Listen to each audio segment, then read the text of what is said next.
Hello again, and welcome to another episode of Fitness Facts. I'm Dr. Jordan Taylor, the Undergraduate Exercise Science Program Director and Associate Teaching Professor at the University of Kansas. I brought in Dr. Trent Herda to the studio to discuss youth fitness and how physical inactivity, intramuscular fat accumulation, and resistance training affect neuromuscular function in prepubescent children. Dr. Herda is a professor here at the University of Kansas and is currently the director of the Neuromechanics Laboratory and the Hawk Fitness Academy. Dr. Herda completed his doctoral work in exercise physiology at the University of Oklahoma. He also earned a Master of Science degree in exercise physiology from the University of Oklahoma and a Bachelor of Science degree in exercise science from the University of Sioux Falls. Dr. Herda is a member of the American College of Sports Medicine and National Strength and Conditioning Association. He specializes in researching neuromuscular mechanics and physiology across the lifespan. Dr. Herda's primary research interests include examining the effects of acute and chronic resistance exercise and physical inactivity on skeletal muscle composition and properties of motor units. Of particular interest to the Neuromechanics Laboratory is quantifying alterations in the composition of the muscle, for example, muscle size, intramuscular fat accumulation, etc., as a result of resistance exercise training, and subsequently the effects that changes in muscle composition may have on physical and metabolic performance. He has published over 100 peer-reviewed scientific articles in journals such as Acta Physiologica, Journal of Neurophysiology, Clinical Neurophysiology, Experimental Physiology, Medicine and Science in Sports and Exercise, and the European Journal of Applied Physiology. Welcome back to the show, Dr. Herda. All right, great to be here. So approximately 32% of youth are either overweight or obese, which continues to be the focus of many public health efforts. Excessive fat in children has been linked to a number of negative health-related outcomes that include a greater risk of diabetes and cardiovascular disease. I'm directly quoting from your 2018 study here. Doing very well. So why are the fitness levels of so many children poor? And why are so many children over fat and at risk for developing metabolic and cardiovascular disease early in life? So just what are some of the factors? I mean, why are we seeing this in young children? It's kind of interesting because we say 32% of youth maybe don't have that appropriate body composition. But we know like 60% of youth don't have the physical activity levels that we think they should have. So sometimes you do have to kind of separate the body composition from the physical activity and have, what is it? Is the actual body composition, is it the actual fat mass, which may matter in some instances, or is it truly more of a physical inactivity issue? I think, being inactive might lead to the fatness or the accumulation of fat. I think if that doesn't occur, you still could be having bad things happening. The lifestyle, right? We have screen time. I think, we hear about that all the time now. I do think parents are becoming more aware of just the screen time and the amount of time that children are just sitting is just probably not very good for them. I know something else with the researchers at Children's Mercy is just kids in the neighborhood. Are kids outside playing in the neighborhood? Yeah. Do they have buddies to play with in the neighborhood outside? We're at a point now where there's a lot less just free play that's not observed. Yeah. And I remember it blows my mind. I grew up in the 80s, and I mean, my buddies and I, we were always getting together and going out playing pickup basketball, or pickup football game, or baseball, home run derbies. Like we were always outside. And of course, the technology had advanced. I think we had Nintendo back then, right? But we didn't even play Nintendo till like it was dark out. Like Nintendo was like, okay, we can't play outside anymore, so now let's go inside and play Nintendo because it's dark. But when I drive around town, whether it's here in Lawrence or Kansas City, and it's like I see a group of kids playing like football out in a field or like on the basketball court, I'm like, oh my gosh, kids are playing outside, Yeah, it just kind of blows my mind. It's like you don't see that very often anymore. Yeah, I think there's probably a good argument to be made that we should be promoting unobserved, unstructured play. Yeah. Like you said, the baseball. Like NFL actually promotes that play 60. Like, kids get 60 minutes of play a day. You just think of like you mentioned baseball. It's like how many kids play baseball outside of the actual practice, right? Structured practice. Yeah, probably not a lot. So I definitely think, screen time, just the inactivity that promotes, Mm-hmm. and just, lack of unstructured play is really, causing havoc on fitness levels. We do know for the last 3 or 4 decades, fitness levels, like cardiovascular fitness, is lower, has been decreasing over time. I think they're saying now it might have plateaued a little bit, but certainly not rebounding back to what Right. the cardiovascular fitness levels were of kids in the 80s and 90s. Right. So they are lower fit today than they were decades ago. And then you tie in diet. I know I always, I mentioned how, children are going to eat like the parents do. So if mom and dad eat poor and make poor choices with their food and their dietary habits, well, the children are following suit because, they're going to eat what the parents eat. So, and some of that, unfortunately, is not under the child's control, obviously, but is under, the parents' control. And there's, a lot of conversations with, eating healthy costs more. So fruit and vegetables cost more, and they also go bad. Right.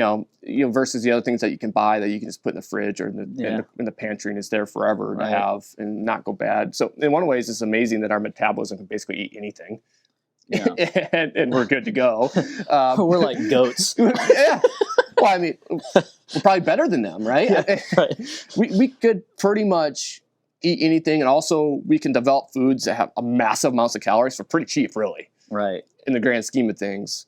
So there's a lot of factors that are playing into just our population being unhealthy, and unfortunately, our children unhealthy. And something that we always go back to in my research is a low fit child. And a lot of times when I say low fit, I'm more on the strength side. Right. It's going to affect your maximum strength, your peak strength in your 30s. So I think bone mineral density, bone health is an obvious one people always point to. Is like you have lower bone health as a child, you're very likely to have lower bone health as an adult. It's no different with strength. Right.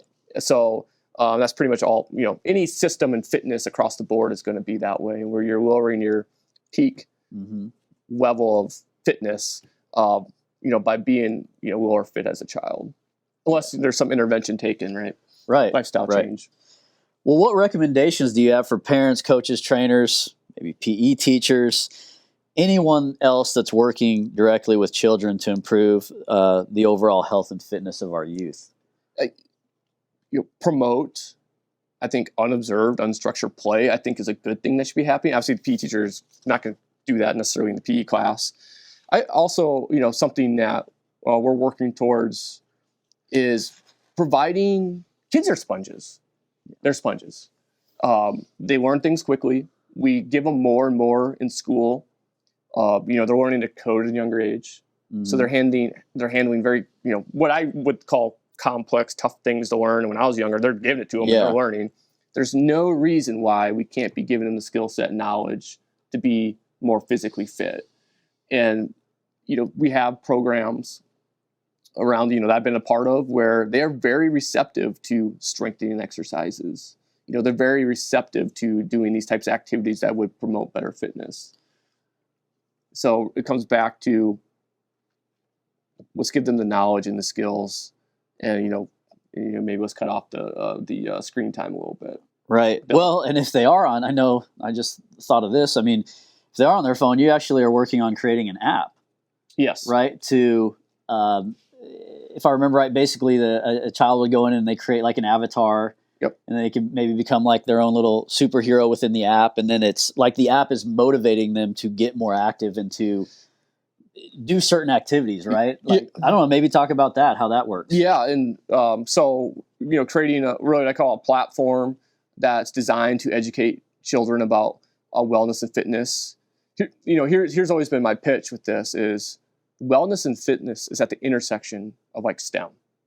It's science, obviously, it's engineering, it's math, it's technology. So you can promote STEM learning by using wellness and fitness as that stressor, and while also promoting healthier habits. Right. So the platform gives them educational content. Like, do they learn how to pick between, which has less calories? Yep. Like an apple or this glazed donut. We take it one step further. I teach them what a calorie is. Okay. it's it's a measure. Because how do they, how do parents or children improve their own health, wellness, fitness if they don't have the education and the knowledge on how to do it? Yeah. So like one of the first courses or units or lessons is just teaching about physical activity, and we talk about metabolism. Moderate, vigorous physical activity. Just what we want you to, we'd like you to do. Here's the reasons why it increases your metabolism. Well, what's metabolism? Yeah. How do you measure that? And then we get into measuring, and then on the platform, they can choose physical activities, and they can actually see what the calories they would burn during those physical activities. Wow. So really starting to, then you got all this math involved. You got technology. Well, how do we know how far you ran? Well, let's talk about Garmin watches. What are they doing exactly? Yeah. In terms that a child could understand. And we try to make it an engaging content. So it's all comic book themed. Yeah. Like it doesn't have to be just black and white, boring. Right. And that's where you're like I like my handouts. My boring handouts to help us get through this talk. But they go in, they see their avatar. It's like you said, comic book themed. That's really cool. Now where are you? I mean, we're kind of deviating off here, but that's okay because this is recommendations. This is things that children, parents, PE teachers, people can use eventually. Yep. Like, where are you in the development of this? So we're probably 1 or 2 months away from enrolling a school to the Marathon Club is an after-school program that promotes running. They want children to try to run 26 miles a year. So those children will have access to the platform where they will get educational content why running is good. Also, their journal function in that platform is where they can record their mileage. Also, a big part of this is the overall goal of the Marathon Club is just get them active. Right. So they can also record other activities like swimming, where then we do the math. We show them how we do the math. On the back end, it's like, how do we convert? If you did 30 minutes of high-intensity swimming, how many calories would that be? Right. Oh, like how far would you have to run to kind of burn that many calories? Right. And then we would add that to their 26-mile goal. Right. Yeah, you start to see how differences in the type of physical activity you do impacts your caloric expenditure. Yeah, so they'll start recognizing that through the app. Right. That's really cool. Like, hey, jumping on trampoline is actually a pretty high vigorous activity. Your metabolism gets raised much more than playing a video game. Right. Right. Okay, yeah, that's really cool. Anything else you want to add about that app? If we go on to the next question. No, hopefully children in Lawrence, Kansas will have they'll all have access to it, next fall. So education is a big component for parents, kids, coaches, trainers, PE teachers. Become educated and then disseminate that knowledge to the kids. I'll say a lot of parents or faculty or staff or parents who see what I'm doing and I give them little spiels. They're also tend to be very interested in the content. And there's always a lot of follow-up questions. Right. So Okay, so t.herda@ku.edu. Yep. Questions about the app. Okay, so in the introduction, I mentioned that you are the director of the Hawk Fitness Academy. Can you explain why you created the Hawk Fitness Academy and what this youth exercise program is designed to do? And we have a picture pulled up here. Bunch of kids training in the Hawk Fitness Academy. So it's basically a strength conditioning program designed to introduce kids to various plyometrics, strengthening exercises, and we usually have it in the summer times. We had not been having it during COVID, but we'll be back up and running here the summer of 2024, I guess. And it's an 8-week program, and what you find is kids generally like this form of physical activity. They like throwing medicine balls. They like jumping up and down on boxes. Yeah, you got some plyometrics integrated in there and agility drills. They love pulling the sleds. They will do that all day if you let them. The sled pulls, Yeah, so we're trying to increase their knowledge and skill. And this is really where the platform was birthed. Is my thoughts like, how can we reach more kids? I can't go around and introduce strength conditioning to every child in Lawrence. It's just not plausible. Right. But if we can give them, the information, the skills, teach them about this stuff via the platform, hopefully they're more willing to do these types of activities. And then it looks like, you've got the PVC pipe there and like you're teaching basic, move. Maybe she's doing an overhead squat. No, probably not. I don't know, actually. So we will teach, we'll teach them how to lift. And sometimes there's like a little hesitation by parents. Yes, this is a whole area. When you say that, how many parents ask you, is it okay for my child to lift weights? Oh, every single one of them. Yeah. And then I tell them, well, isn't this going to stunt their growth and damage their growth plates? And I'll tell them, and we'll talk about the studies, but we see improvements in bone mineral density, so bone health improves with it. And once they actually see it, then they don't have any issues with it. I think their brain immediately goes to the individual who's got a lot of chalk on their hand, lifting a lot of weight off the ground. Right. Well, and really, it's how the force is being applied, like to the growth plate. It's like you're going to be more likely to injure that growth plate, like if you're a gymnast. Oh yeah, doing a floor routine and landing, you're flipping all over the place, or you're going off the vault. Then, like, if you're lifting a load, with correct biomechanics and form, I mean, the injury rate for gymnastics and competitive cheer is way higher than almost any other sport. You're more likely to get injured doing your sport or in practice than you are in the weight room, regardless of your age. It doesn't matter if you're youth, if you're high school, if you're... We're going to be here all day because the next sentence behind that is, or the follow-up is, that you're less likely to get hurt in sport if you are doing strength training. Yes, that too. So... because your opponents you're going against, they might be doing a lot, know, and so hopefully you're at the same level as they are. So it's been a lot of fun, and doing this and seeing kind of hesitation from parents and them ultimately loving it. And these children, I get so many text messages and stuff like, so-and-so wants a box and a barbell for his birthday.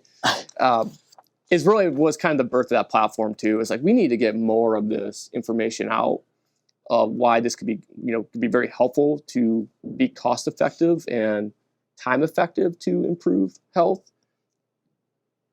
and just that my thought was I can slant it in a STEM manner to get it into the schools because they're so interesting, because it is STEM. Yeah. It is this is 100%. All right, when you blow up and you become rich off your app, hey, just remember I'm your buddy. Okay. Yeah, we'll do.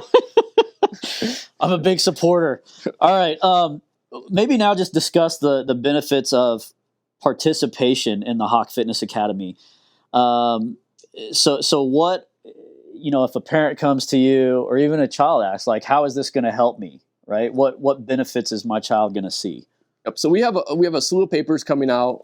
They're in review, where we did a pretty well-controlled study with a lot of the things we do in the Hawk Fitness Academy. And moving forward in the summer 2024, we will try to collect more data with the participants to try to keep getting the results up. But mainly, the biggies, bone health improved, which has not really been shown in kids this age. That strength training would improve bone mineral density to the rate that it did. It happened quickly. I was going to say, how many weeks or months? 8 weeks. 8 weeks improvements in bone density. Yeah. So most of the literature for improvements in bone density... I've seen 6 months or more. Yes. In physical activity intervention, it's usually like 6 or 20 months. Yeah. I mean, it's a while. So it's very effective there. Obviously strength goes way up, and we'll talk about a project here in the end where mechanisms for that. It makes sense when I think about it with bone density in kids because they're in more of an anabolic state. I mean, they're growing, they're building.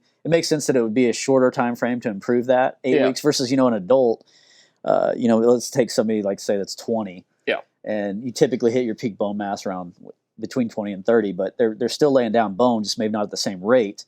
Yeah, 6 months, a year, 20 months, that tends to make sense in those populations. In the long term for bone, we need to, have all these follow-up studies where we need to track children doing this because they're probably way better off in their 30s with that peak bone health. Yeah.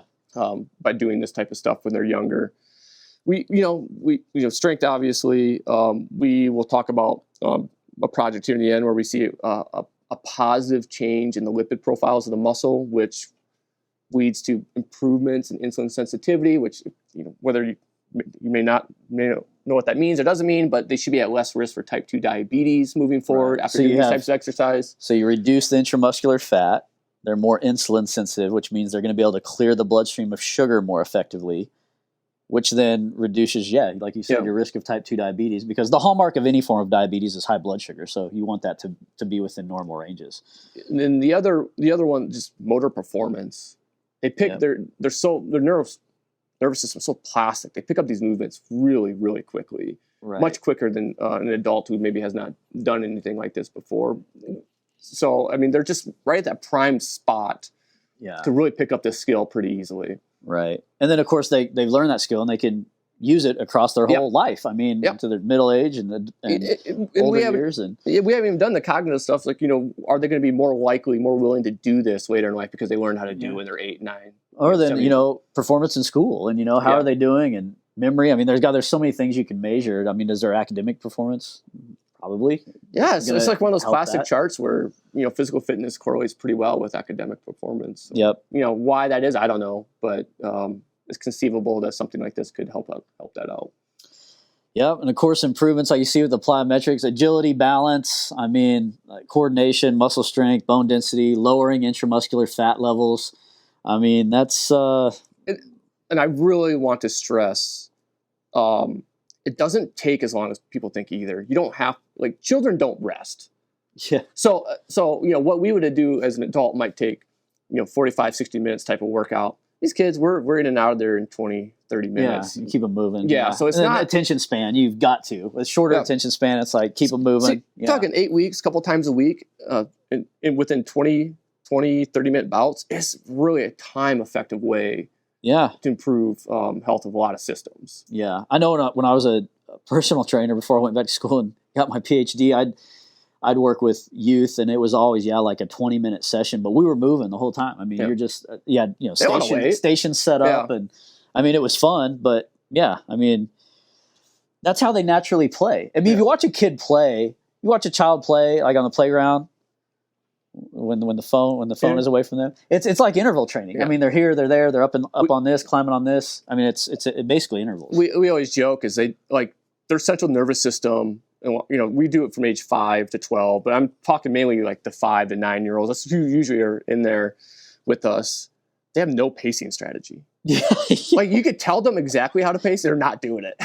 I remember when we had, in elementary school, you'd have like all the physical fitness testing. You do like the arm hang where you keep your chin above the bar. You have the sit and reach box, test your hamstring flexibility, and you have push-up test and sit-up test, and then we'd have to go run the mile. I would try to sprint the whole thing, like no pacing at all, right? Yeah. I'd fire out, sprint, and it's like then I'm dying after I've made it around the 400 meters. I'm dying, but no pacing strategies at all. I totally relate. And the very last thing to mention, and it's usually I think the very first thing the dads want to know, sport performance, right?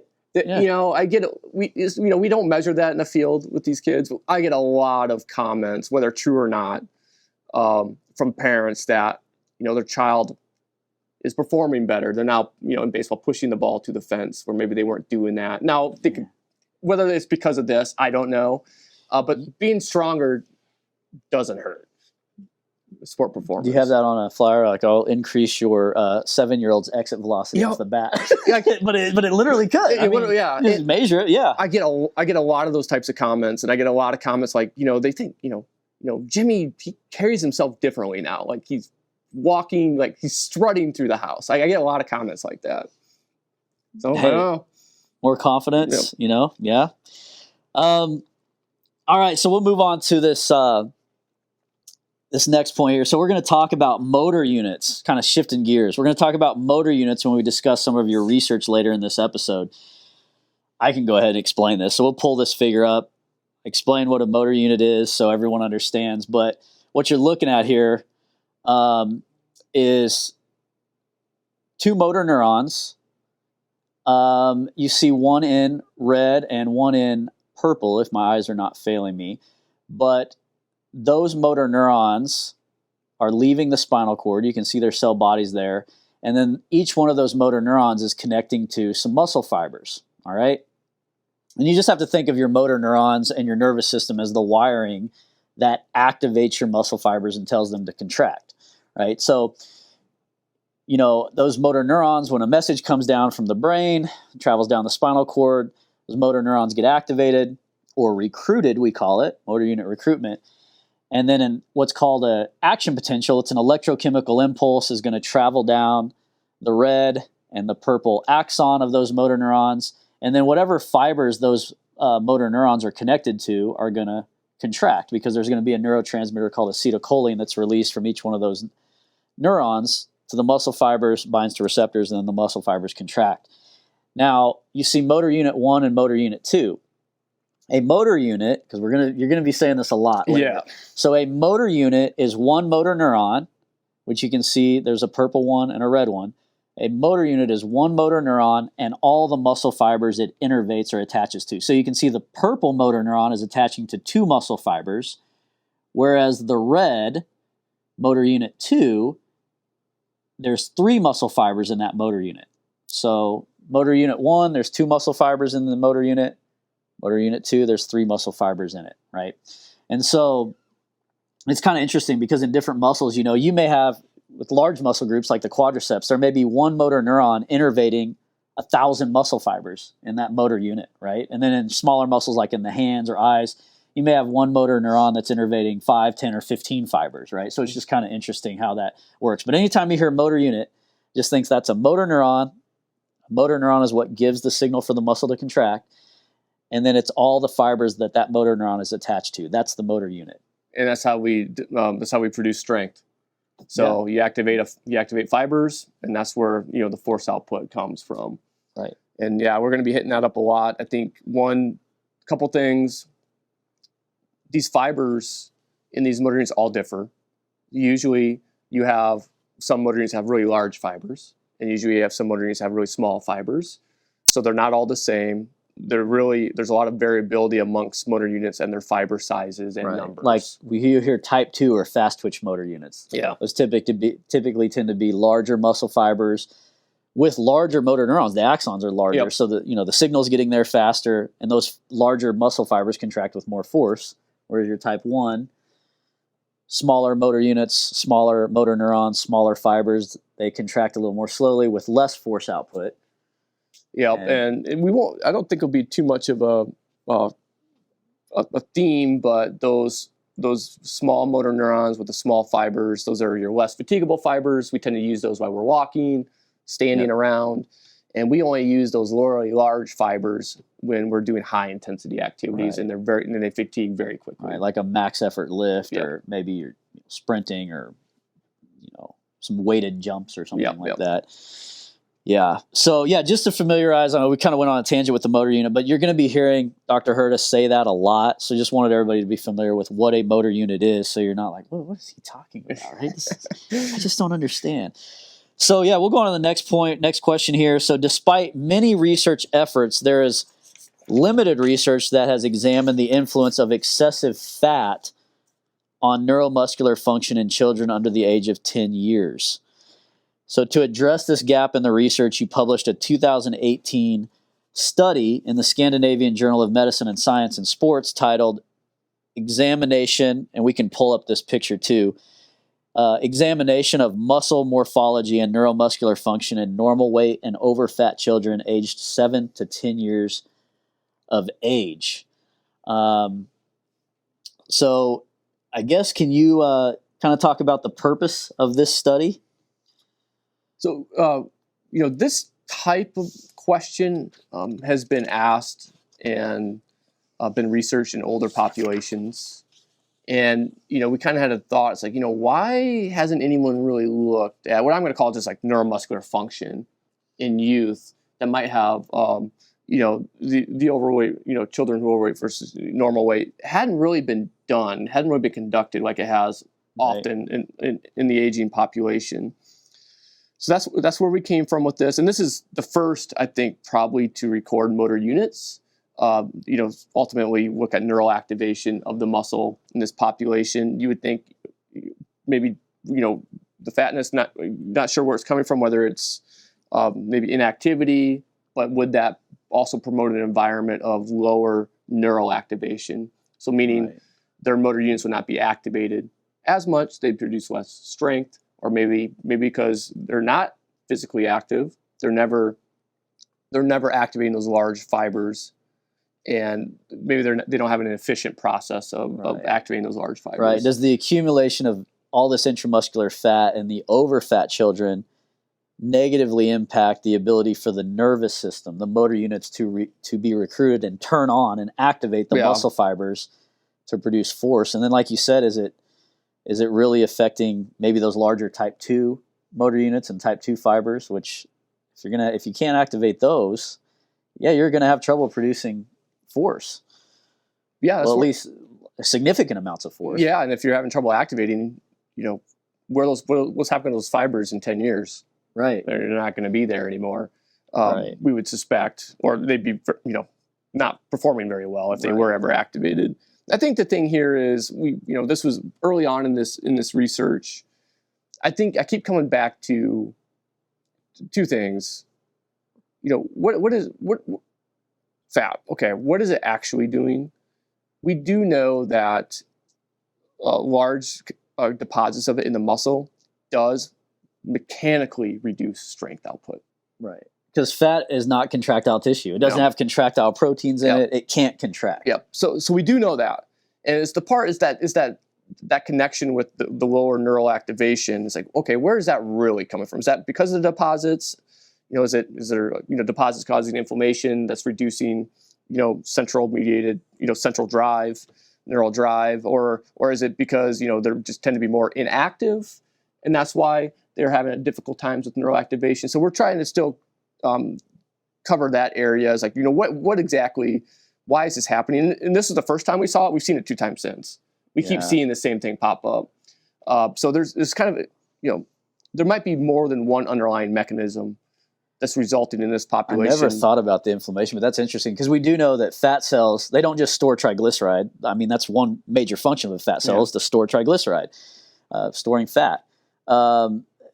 And it's healthy. It's okay if it's in your subcutaneous tissue. But if you start getting it in and around your abdominal organs and in your muscle, obviously that can have some negative impacts and lead to metabolic disease and type 2 diabetes. And I guess based on your research, impairing neuromuscular function.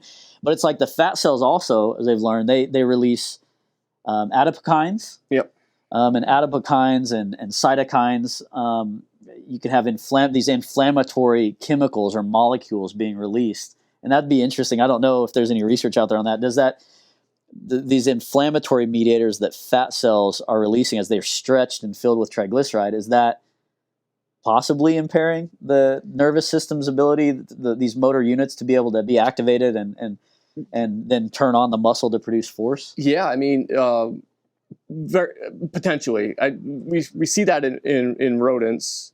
We see that in maybe more invasive experiments in older adults. Right. We haven't made that connection in youth. Yeah. But now, I think at the end we're talking about something that's unpublished, but we're getting papers out there where we are looking at the lipid profiles with spectroscopy, MR spectroscopy, so MRI imaging machine, but they do a different measurement in there. So we're actually getting that saturation level of those lipids with that measurement. So we are definitely trying to get into that question a little bit more. But we do know just the deposits there does cause friction or doesn't allow the bulge when fibers are shortening and does reduce strength, especially at faster velocities. All right. So we'll move on. Question 7 here. So just, I guess, get into the methods used in this study. So kind of talk about the study design, the subjects.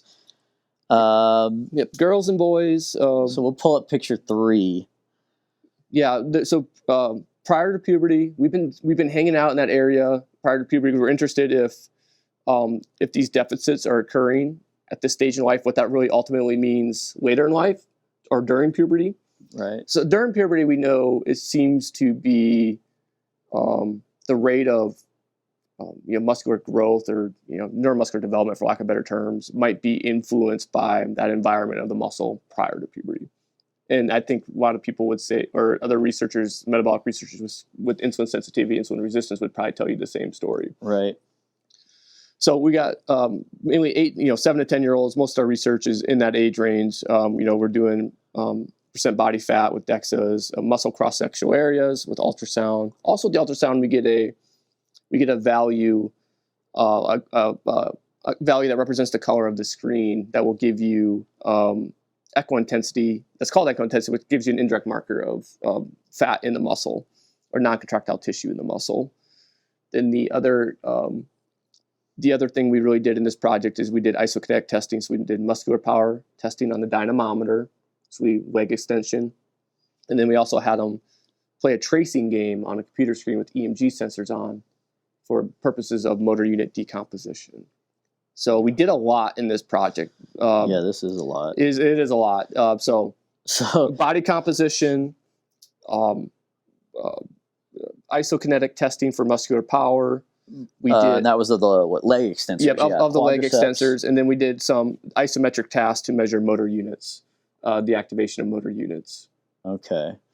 And then, like you said, the ultrasound was Yep. used to measure muscle cross-sectional area, which is, basically diameter, or the Yep. size of muscle, and also to look at subcutaneous fat. Yep. And then that echo intensity that we derive from that image does give us indirect marker about or non-contractile tissue in the muscle. Right. And we'll have an image. We'll show that in a bit. But this image here, this table 1, this picture, which is picture 3, but it just shows some differences there. So you have normal weight, and OF is over fat, and it's just showing the age. They're all around 8 years old, and you look at normal weight, their body mass in kilograms. There's just some differences there. Obviously, that's they're put into 2 different groups, and then the percent body fat and the normal weight 18 compared to the over fat group. There was an average of 29, almost right around 30% body fat. That's high. So just some numbers for people to see that the 2 different groups here, the normal weight, what that looked like, those subjects, those children, and then the over fat group. All right. What were the results of the study? So let's pull up picture 4. This is the ultrasound image and the muscle cross-sectional area. So there's a lot on this figure. So that slope, so that figure, so C on the bottom left. Well, obviously you can see the ultrasound scans on the top there. You see the cross-sectional areas of the muscles, and the echo intensity for the overfat kids was greater and would suggest they had bigger concentrations of lipids in the muscle. In aging research, anytime they would see more lipids in the muscle, they would see reduction in strength at faster velocities. So the more lipids you have in there, the harder time it is for the fibers to shorten quickly to produce strength. And they showed this with biopsy data, all sorts of different ways in the aging population.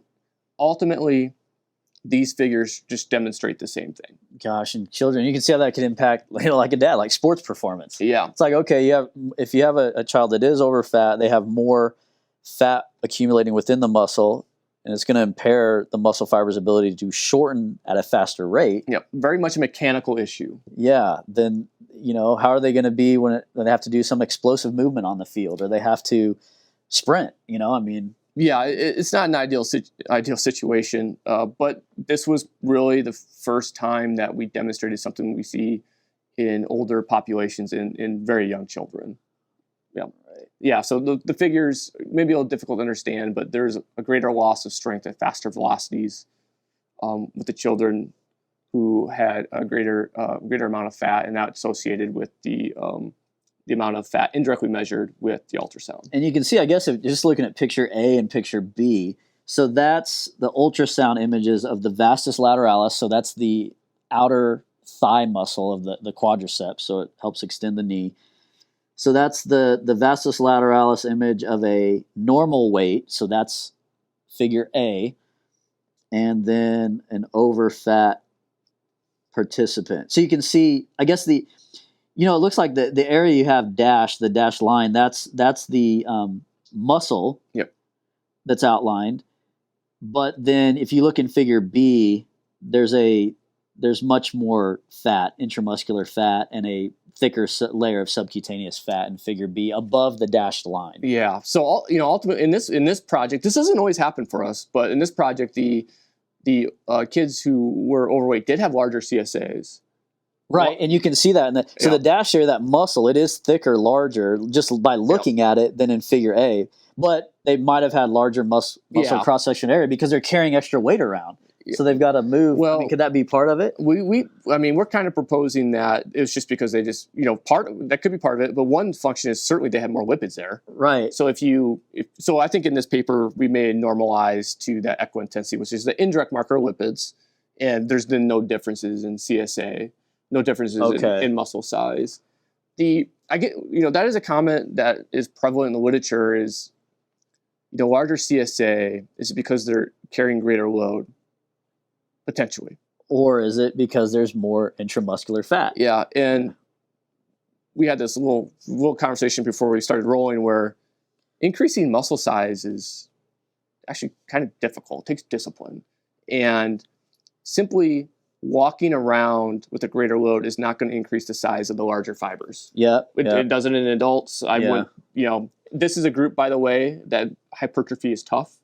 So increasing muscle mass in this population is, typically hard to achieve in relative to adults. So I always, in this project, in what we're doing, it seems to be more of a function of just other stuff being in that tissue than maybe getting bigger because of greater load. Yeah, and I mean, you can see in Figure B, you can see there's, like I said, that subcutaneous layer, it's thicker.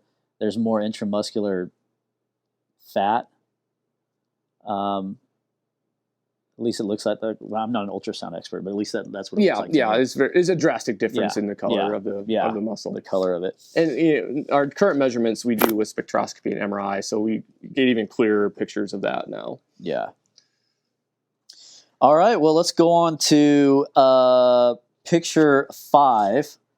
So this is some motor unit data. Now, remember, I talked about what a motor unit is, right? So that's a motor neuron that's left the spinal cord, and it's running all the way down to the quadriceps, these muscles we're looking at, and then it's connecting to however many muscle fibers. That's a motor unit. This is difficult to look at, interpret, if not in the field of studies. You see slope and y-intercept. I would even argue, can we go to picture 6? Yeah, let's give it, whichever one you feel like is going to bring home the message. This one is better. So here is basically the composite patterns for the two groups.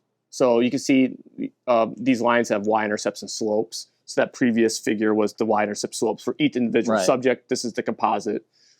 And what we have here, first you have to understand that the activation of motor units depends on where they're recruited.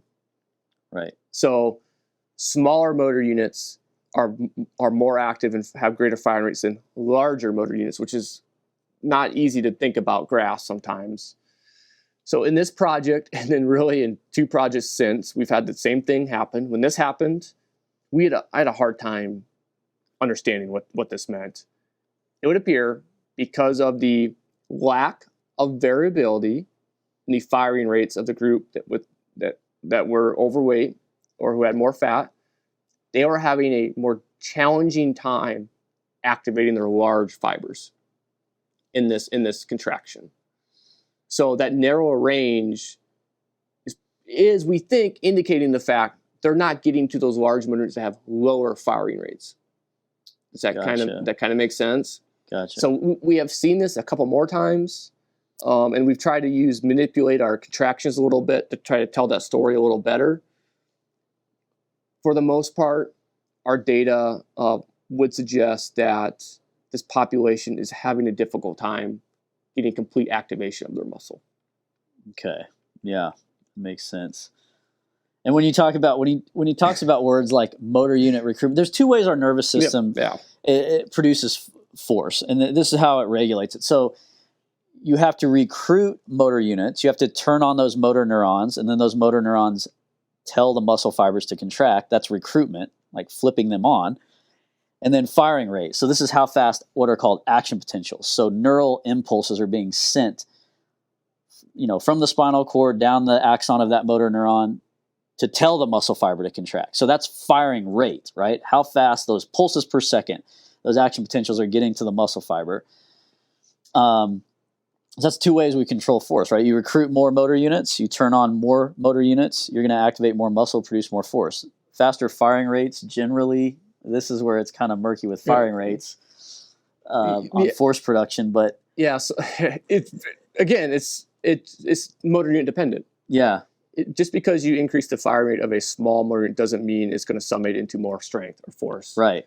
A larger motor unit with large fibers, because it fires lower, if you can increase that firing rate, they should summate to equal more strength. Right. So one take-home message from all this conversation really should be there's a lot of variability in our motor units based on recruitment position, on firing rates and the strength output. All varies drastically in one muscle. Yeah, I know one concept I give, and this is very simplified, but to my students when I'm explaining motor unit recruitment is, I'm like, if you're going to move, if you're in the process of moving, out of your apartment or home or whatever, and there's like a light box full of a few little books. Okay, maybe you have to recruit a few motor units. You just produce a little bit of force to do that. But then it's like, oh man, I got this old heavy couch over here with the hideaway bed, and think of yourself and your friends as motor units. Well, you can recruit yourself one motor unit to lift that light box, right? Doesn't take a lot of force. It's easy for you to do. But you're going to need to recruit more motor units if you're going to lift that heavy couch with the hideaway bed and get it all the way up the steps and out to the moving truck. So you ask, maybe 2-3 other friends to help you move it. Now you've recruited more motor units and you can produce more force. Yep. But intramuscular fat, I guess, would impair your ability to do that. Yeah, and this for sure reduce the fat for sure reduce the strength of the motor unit because of just the fat interfering with shortening. And then in this population, we keep seeing that they're having inability to fully activate that muscle anyways. Right. Whether what is the underlying mechanism there, we're not certain yet. And it might be more closely related to physical activity levels than necessarily just body size. Yeah. Okay. Anything else you want to mention on there? No. Move on. All right. We will move on to, what we got here? Picture 7. Yeah, I think So yeah, this is just summary. I mean, we've kind of hammered it home, but I have some things highlighted there that folks watching this video they can read. Anything that you want to mention that's in this kind of summary? I think we covered it. Large deposits of fat in the muscle is going to reduce strength via just like mechanically interfere with the process of sarcomere shortening. Yeah. In this population, for some reason, we also see neural activation being altered. Where that's coming from exactly, it's not clear to us yet, but we're working on that part. Right. And I see here at the bottom, interventions to combat these impairments in neuromuscular force or neuromuscular performance should include exercises that recruit the high threshold motor units and decrease intramuscular fat, such as strength training or other forms of high intensity exercise. So, yeah, if you want to recruit those higher threshold motor units, those are recruited when you need to produce a lot of force, right? Like I said, you're going to recruit or say, hey, I need more help lifting this, like that heavy couch. Well, when you need to lift a heavy load, in the gym or whatever, you've got to recruit and turn on those high threshold motor units to be able to produce the force to overcome that load. So by doing strength training and forcing your body to recruit those higher threshold motor units, that's one way to overcome this impairment in neuromuscular performance. Yeah, basically. Simply just walking is not going to do it. Right. Things like maybe sprinting, plyometrics, jumping up and down off of a box. I mean, those are all high force output activities that are going to recruit those higher threshold motor units that are struggling to be activated when you have excessive amounts of intramuscular fat. Yeah, and again, I just want to point. It could be a physical activity. There's large humans who are very strong and fast. Yeah. So something that we're really trying to work towards is, what is it exactly? Is it? It could potentially be just physical activity levels are more meaningful than maybe the body sizes per se. Right. But we do know, as far as neural activation, right. But we do know, the large deposits of fat is not good for the mechanical force production. Right.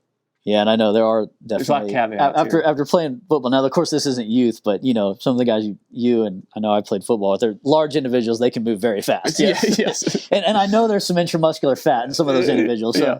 some of the linemen, but yeah. Where are we at next? So we are on. Do the training study? The next research paper of yours. So this is currently being reviewed here in 2023 by the journal Medicine and Science in Sports and Exercise. So the title of this paper is Motor Unit Firing Rates Increase in Prepubescent Youth Following Linear Periodization Resistance Exercise Training. So maybe talk about the purpose of this study. And you can see I got several names highlighted there. This is just everybody with ties here at KU. So your wife, Dr. Ashley Herda, was involved in this study. Elizabeth Holmes, C.J. Cleary, Kelsey Miner. So a lot of Elizabeth KU Holmes, flavor here. Yeah, Elizabeth Holmes being a med student. So if we've had some fortunate luck having really good med students help out with our projects, and they seem to be interested in this. Yeah, so we wanted to see what resistance training, if it could be used as a countermeasure to improve neuromuscular function, improve, skeletal muscle lipid profile. So we have a couple papers submitted, with the third one about ready to be submitted off this data set. This one particularly focuses on the neuromuscular, the neural activation of motor units. So we had a good number of children, 25 complete resistance training, 8 weeks. So I guess, I was going to say, so the purpose was to examine the effects of 8 weeks. Yep. And they trained 3 days a week. Yep. So linear periodization resistance exercise training on neuromuscular function in prepubescent youth, just to, make sure the purpose was clear. Yes. So, sets. So, went from 3 sets, 10 reps to, 5 sets, 5 reps towards the end. How we would traditionally think of linear periodization. It was 4 lower body exercise, more focused on the lower body. 4 lower body exercises, 2 upper body. The lower body exercises did include squats and eventually deadlifts, but we progressed with their skill through the program over the 8 weeks. Yeah. So we would start with the squat, like the med ball. By the end, most of them had barbells. 15-pound barbell on their back. Yeah. On their shoulder squatting, and then the upper body would be went from push-ups to bench press to lat pulls, that type of stuff. And we used surface EMG, put it on their leg extensor muscles, had them do maximum isometric contractions, and then we had them do various contractions, or we had them do some maximal contractions at 35 and 60% of the total strength, and that's where we would get the motor unit information from. Right. Because you can have different types of motor unit recruitment at those different force outputs at those different. Whole nother conversation. Yep. So during the 60% MVC, we saw activation of the large motor units, but not full activation of the large motor units. During the 35% MVC, we saw activation of the lower threshold motor units, but not their full activation. So there's a lot of caveats here. Right. So we never saw a motor unit maybe at their full activation level. Right. There is so much with this motor unit research. It's complicated. It almost reminds me of like a research in the field of immunology. I always joke that immunologists don't even understand immunology because it's just so complex. I am a big believer of that in this research also. If anyone ever tells you motor units simply just went up, they're lying. Right. Yeah. It's an impossible statement to quantify. It's very, very difficult. Yeah. So we've got, again, as we going on these tangents, so we've got subjects, 25 healthy prepubescent youth, both boys and girls, and this was in that 7 to 10 age range, right? 8 to 9. I think we closed it up a little bit on this one. Yeah. Yeah. Okay. 8 to 9. Yeah, 8 to 9. Mostly 8 to 9-year-olds. The strength testing for assessing peak torque. So force output here of the leg extensors and hamstrings, so the quads and hamstrings using the dynamometer. And so that was assessed what time points, like before and after. Before and after the 8-week intervention. Did muscle cross-section area measurements using ultrasound, measured subcutaneous fat thickness of the vastus lateralis, rectus femoris, and vastus medialis. So 3 of the quadricep muscles were assessed. I think, you mentioned all that already. And really the goal was we know that they're going to increase strength. Right. But they're not going to hypertrophy to a level an adult does.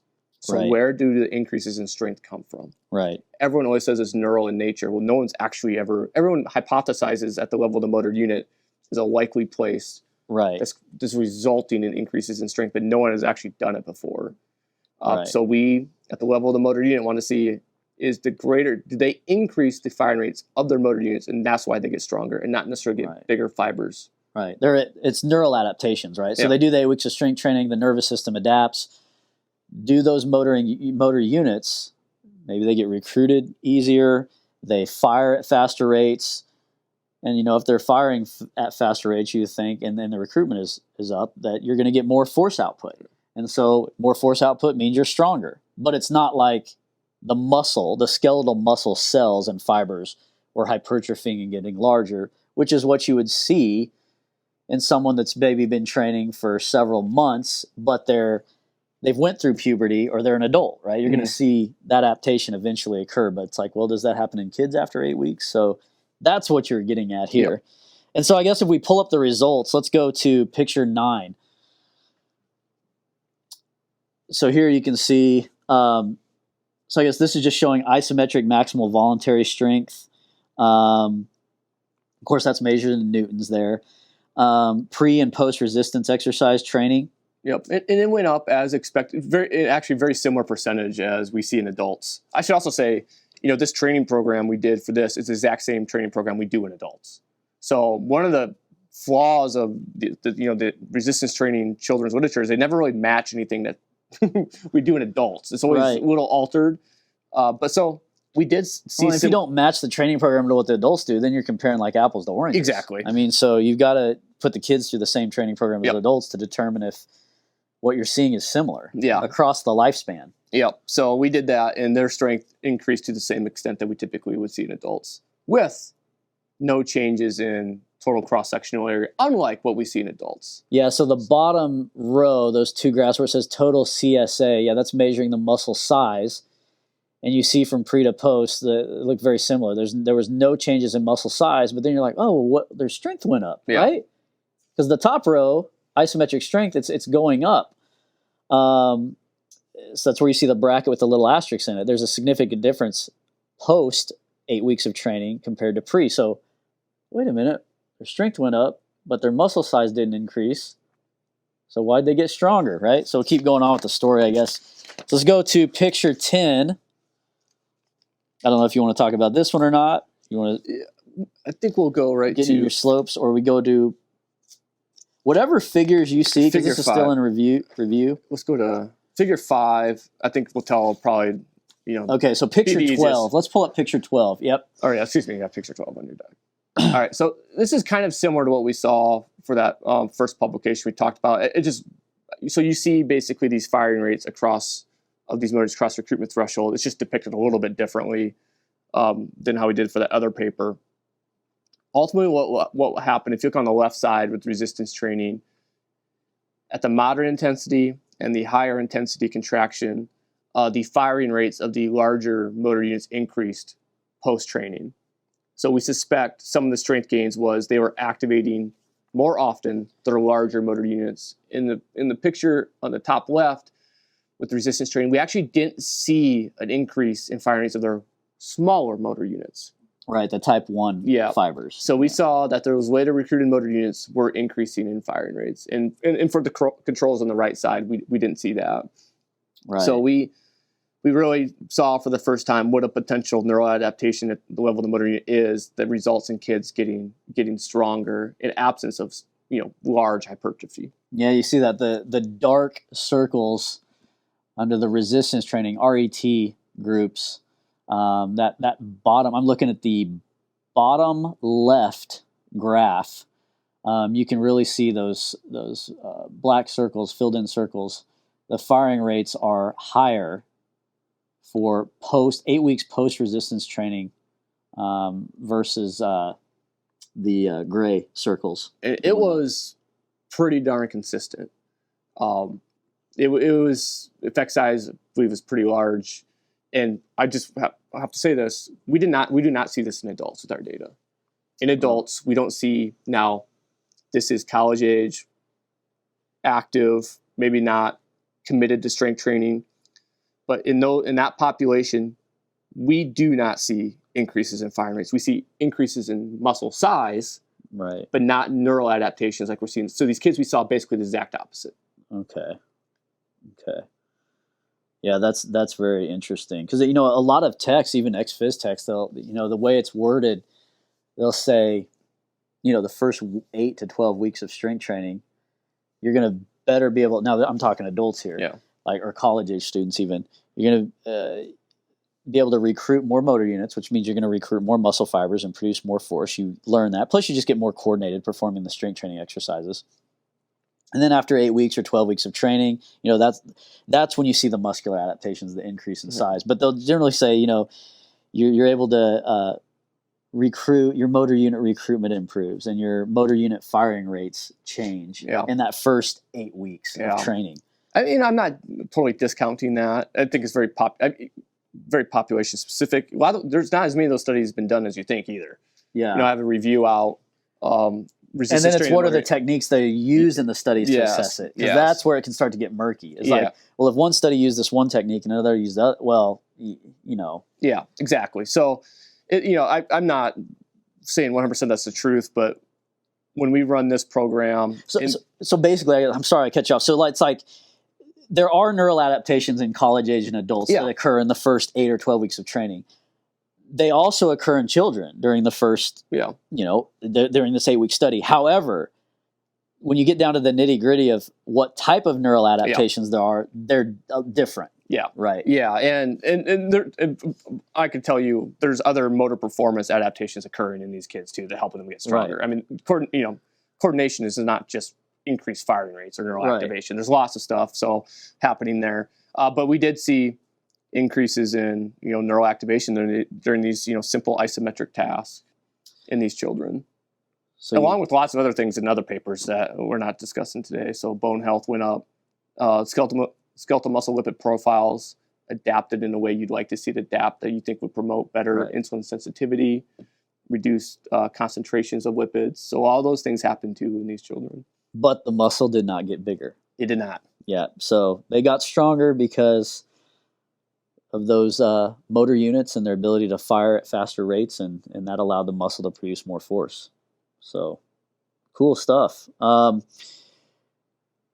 I think picture 13. So this is the conclusion. What conclusions did you draw? What are practical applications for parents, coaches, trainers, PE teachers, or anyone else working with children? Is there anything you want to add there as far as to summarize that? We kind of did. Kind of summarized it. Yeah, just at one point is these adaptations weren't uniform across the motor unit pool. It was only certain motor units that we saw adapted in this manner. That is something that researchers in this field of study really struggle with. They kind of always approach it as all or nothing, and it's not. So just because you see a change in some of the motor units doesn't mean that change is occurring in those other motor units. Right. And we showed that. In one contraction, those larger motor units did not budge in firing rates like the others did. Right. And I think, you mean the smaller? The smaller motor units did not budge in the firing rates like the larger ones did. did. The larger ones increased their firing rate. And so, that's the difference. Yeah. Yeah, and I think as, we've got to follow, find funding, follow this up and be like, okay, what does that mean then going through puberty and, moving on with the rest of their lives? Gut feeling is it probably really helps skeletal muscle function that kind of get that ability or improve that ability as a child. Maybe this is going back to a conversation we had at the very beginning, low fit versus high fit kids. Yeah. Is part of us seeing lower fit kids the last couple of decades, does that mean is the neural activation of those motor units part of that problem? Yeah. Yep. Yeah. So it could be this resistance training could be a countermeasure to neural activation issues that might be occurring. I like the bottom line statement, the last sentence there. Linear periodization resistance exercise training is an effective intervention to improve neural activation and subsequently increase overall physical and metabolic function in prepubescent youth. Yeah, I think that sums it up well. Anything else you want to add? No, I think that's it. I think they've had enough motor unit conversation. Yeah, they're bored now. We got to go get some food. I'm hungry. How can people contact you if they have questions about your research, the Neuromechanics Lab, or the Hawk Fitness Academy? The best way is t.herda@ku.edu. The Hawk Fitness Academy is a summertime program that was occurring prior to COVID, but we're hoping to bring that back this summer. So maybe by the time you're watching this, it is back. But for now, just t.herda@ku.edu is the best way if you want to get involved in Hawk Fitness Academy. All right, and his cell phone number is... No, I'm just kidding. Thanks for being a guest on the show today, Dr. Herda. If you have any questions for me about the KU Exercise Science program, send an email to jtaylor@ku.edu, or you can call my office phone, 913-897-8516. Thanks for watching this episode of Fitness Facts.